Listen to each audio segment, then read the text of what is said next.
네, 안녕하세요. C화학원에서 통번역 강의하고 있는 강천호 웹사입니다. 오늘은 하이퍼사닉 미사일에 대해서 한번 살펴보도록 하겠습니다. 화면 같이 보시죠. 음, 지금 우크라이나 전에서 러시아가 하이퍼사닉 미사일, 즉 그 초음속탄을 지금 사용하기 시작했죠. 그, 그래서 정말 많은 논란을 또 일으키고 있는데요. 정리하시면서 저희 블로그에 방문하시면 사용했던 음원이라든가 지문 등 내려받아 이용하실 수 있습니다. 제목 보시죠. 중국 과학자들은 이 항속, 초음속, 극초음속 탄으로 하여금 어, 공중에서 건너뛰기를 할 수 있도록 하는 방도를 발견했다고 하는데, 어, 그 목적은 더욱 깊숙이 그 타격을 하기 위함이다라고 밝혔습니다. 여기서 이제 건너뛰다라는 말로 아직 지금 현재 좀 더 테크니컬한 용어로 정해지질 않았는데 그런 식으로 이제 표현을 일단은 하기 시작했습니다. 자, 공간을 건너뛰는 그런 기술을 이용해서 무언가 그 목적을 달성하기 위해서 한다는 건데요. 자, 미국의 그 전문가들은 어, 그 효과가 있을지에 대해서는 확신하지 못하고 있습니다. 자, 일단 그 음속을 기준으로 해서 어, 음의 속도로 날아가는 그걸 기준으로 해서 그에 미치지 못하는 것과 더 빠른 것 기본적으로 구분해 보시죠. सब사닉이라고 해서 아예 그 음속에 한참 못 미치는 아음속이라고 표현을 하시고요. 자, 트렌이라는 말은 트랜지셔널 같은 거 할 때 쓰이는 이게 접두사로서 뭔가 그 과도기에 있는 변한다는 의미의 그런 접두사죠. 그래서 음속으로 변해가는 그 과정이지만 아직 음속에 미치지는 못했다는 겁니다. 그거를 이제 이 천음속이라고 표현하시고요. 그 다음에 사닉 음속, 그 초음속, 그리고 음속의 7, 8배 이상 된다고 하는 그 극초음속이 있게 되죠. 자, 밑에 보시죠. 일단의 그 중국 그 과학자들은 이 극초음속탄이 보다 강력하게 해줄 수 있도록 하는 방도를 발견했다고 하는데요. 그러기 위해서 대기 중에서 건너뛰기를 통해 이 사거리를 연장했다고 합니다. 자, 일단 여기에서 이 레인지는 쏘아서 맞출 수 있는 그 거리를 나타낸 사거리가 될 수도 있고 미사일 같은 물체가 날아가는 그 거리니까 어쨌든 그 사거리인데요. 항공기 같은 것들이 이제 이 레인지를 쓰게 되면 항속거리라고 그러죠. 한번 이륙해서 날아갈 수 있는 최대 거리를 뜻하는 그거를 기본적으로 구분해 주시고 가끔 이제 이런 것들을 보시면은요. 그 탐지 범위라고 하잖아요. 그러면 디텍션 레인지라고 이렇게 쓰시는 분들 많은데, 물론 뭐 탐지, 원어민들도 이거를 범위 의미로 쓰기도 합니다. 우리가 말하는 것처럼. 그런데 군사 용어에서는 특히 그 날아가는 비행체라든가 미사일 같은 거에 그렇게 쓰시면 오해 소지가 굉장히 크죠. 그래서 이럴 때 범위의 그 다른 좋은 어휘가 스코프이라는 말이 있죠. 그래서 탐지 범위 같은 경우에 실제로 scope of detection 이렇게 쓰시는 걸 볼 수가 있습니다. 자, 왼쪽에 있는 거는 방금 얘기 드렸고요. 이 스키핑이라는 거에 대해서는 밑에서 또 한번 뭔가에 빗댄 그 표현이 나올 텐데, 기본적으로, 이런 거라고 해요. 지금 이 비행기가 미사일 같은 것들이, 적을 예를 들어 여기가 공격하기 위한 탄착점이라고 하면, 이 날아가다가 이제 여기가 이제 이 대기권에 이제 한계선이라고 하면, 어, 예를 들어 떨어지는 이 궤도가 이렇게 돼서 계속 그냥 있는 그대로 가속이 붙어서 떨어지게 되면 요 끝까지 가기에는 좀 무리인 경우가 많다 그래요. 그래서 이거를 그 이 공간을 여기서 한번 꺾어서 위로 주면은 여기서 이쪽 탄착점에 떨어지기는 훨씬 수월할 거 아닙니까? 이거 갖고도 모자라면 한 번 더 건너 띄워주겠죠. 그래서, 이 선과, 다시 되튀어 올라가는 이 선상에, 어, 이, 이걸 건너뛰었다라고 해가지고, 지금 스킵이라고 그 표현을 해주고 있는데, 이 형상이 마치 우리가 무언가를 하는 것과 닮아 있다 그래서, 이제 묘사가 또 다시 나올 겁니다. 자, 이 중국 항주학 연구개발 센터 소속 그 연구진의 그 발표에 따르면 이러한 방법은 그 극초음속 그 활공체가 그 포함이 되는데 이 활공체는 추력을 통해서 반복적으로 상승을 하고 나서 어, 지구 대기권 끝에서 낙하를 하게 되는데 그 와중에 목표물을 향해서 표적을 향해서 비행을 하게 된다고 합니다.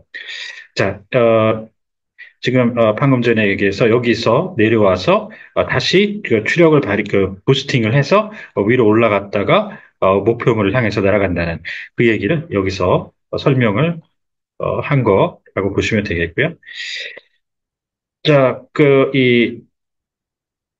네, 이러한 기법은 그 스킵 글라이딩이라고 그 불리는데요. 각각 건너뛰기와 그 활공을 의미를 하겠고, 이 활공이라고 하는 거는 추력을 이용하지 않는 비행 상태를 얘기를 하죠. 그 미끄러지듯이. 자, 이를 통해서 그 비행체는 그 우주 그 가장자리로 그 비행을 하고 나서는 가장 밀도가 높은 그 지구 대기권 상층부에서 되튀어 오르는데 이건 마치 그 물수제비를 뜨는 돌과 같습니다. 돌로 물수제비를 뜨는 것과 형상이 닮아 있습니다. 네, 물에서 이 물수제비 뜨면 밑에 던지는 각도에 따라서 위로 이제 다시 그 물 수면 위로 되튀어 올랐다가 내려왔다가 되튀어 올랐다가 이런 식으로 되잖아요. 우리 어, 기억해 보시면 쉽게 연상이 되실 것 같습니다. 자, 이렇게 되면 이 극초음속탄의 그 사거리를 그 최대 34% 증가시킬 가능성이 있게 되고 또 비행 시간을 그 28% 증가시킬 수도 있게 된다고 이들이 실시한 모의 결과에 나와 있는데요. 이 결과는 그 동료들이 그 검토를 하는 어, 이 항주학 그 전문지라고 번역될 수 있는 Journal of Aeronautics 6월호에 게재되었습니다. 참, 저 위에서 제가 항주학이라고 저 밑에를 이제 생각하다 보니까 그랬던 것 같은데요. 이 에어다이내믹스는 참, 그 공중에서 항공 쪽에서 이제 이 힘을, 그 물리력을 이용하는 항공 역학이죠. 그 다이내믹스 역학, 항공 역학 이렇게 하시고 지금 여기가 정식으로 항주학이 돼서 항공 분야의 그러니까 항공체가 날아갈 수 있도록 하는 모든 요소, 뭐, 그 기체라든가, 로켓이라든가, 항법이라든가, 이런 것들이 이제 연구하는 분야라고 보시면 되겠습니다. 자, 그리고 이 시뮬레이션이 모의라고 하죠. 실전성을 실제처럼 세팅을 갖추어주는 그런 그 기법을 얘기를 합니다. 그래서 이거를 나중에 시뮬레이션 한번 읽어보시면 좀 더 이해가 쉬운데 이런 식이에요. 그 훈련을 할 때 어떤 상황이 벌어졌다고 생각을 하는 가정을 하면서 모의 실시를 하게 됩니다. 시뮬레이션, make it realistic 하게 하는 시뮬레이션. 자, 그리고 이 피어는 여기서는 그냥 일반적인 건데, 이런 식으로 near peer threat 그 들어보셨나요? peer threat이라고 해서 동료가 아니고, 그 동료라고 하면 그 동급의 라는 그런 능력이나 그런 것들을 가진 사람들을 얘기한다고 보죠. 직장으로 치면. 그렇듯이 미국의 그 위협을 가할 때 있어서 동급이라는 거는, 이 동료라는 건 동급으로 보죠. 그래서, 이 동급 위협 이렇게 하고요. 니어가 붙으면 준동급 위협. 그 동급에는 조금 못 미친다는 그런 의미로 이제 쓰기도 합니다. 준동급 위협. 자, 이 홍콩에 거점을 두고 있는 그 사우스 차이나 모닝 포스트지가 목요일 이 연구 결과에 대해서 보도한 바에 따르면 이것이 그 극초음속탄이 영내 그 전투에서 전 지구적 그 작전으로 전 이동할 수 있는 전환할 수 그 있는 그런 사용을 알리는 그걸 예고하는 것일 수도 있다고 적고 있습니다. 자, 여기서 이제 사용이라고 그냥 해봤는데, 이 사용이라고 하면은 뭐 누구나 쉽게 이해를 하는데, 기계 쪽에는 이제 운용이란 말을 쓰죠. 이 use와 operation 같은 경우에, 특히 이제 operation 같은 경우는 작전이라는 의미도 있어요. 그래서 이 작전이라는 말과 운용이라는 말을 구분해 주시기 위해서, 이 운용은 군에서는 employment라는 말을 씁니다. 추천하고요. 자, 여기에서는 이게 운용이라고 보기는 조금 힘든 게, 이 컨플릭트도 해석이 많지만, 지금 여기에서는 무기를 싸우고 가지고 싸우는, 그럴 때 기본적으로 그 전투 쪽으로 또 쓰죠. 물리적 충돌, 무력 충돌 내지는. 그래서 이 충돌이 이걸로 옮아간다는 의미로 봐서 작전이라고 정리를 했고요. 자, 컨플릭트와 구분하셔서 디스코드, 갈등, 그리고 반목, 분쟁, 그 충돌의 그 클래시나 크래시, 콜리전 정도를 상황에 따라 쓰셔야 합니다. 자, 이들 그 중국 연구진을 앤미 그 수석 저자가 이끌었는데요. 이들이 밝힌 바에 따르면 본인들이 수행한 그 연구는 부분적으로 한 그 실버 보겔 우주선으로부터 영감을 받은 거였다고 했습니다. 이 우주선은 나치 독일 그 시절에 어, 공학자들이 우주항공 공학자들이 구상을 한 것으로 미 공군의 그 다이나소 사업 에서 또 구상이 된 바 있습니다. 1950년대에요.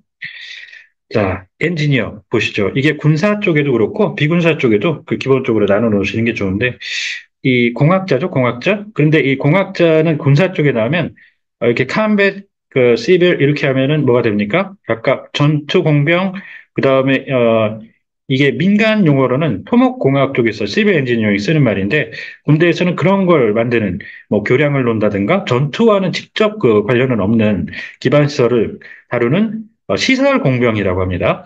그런데 군이라고 해서 그 다짜고짜 공병은 아니에요. 공학자도 있습니다, 물론.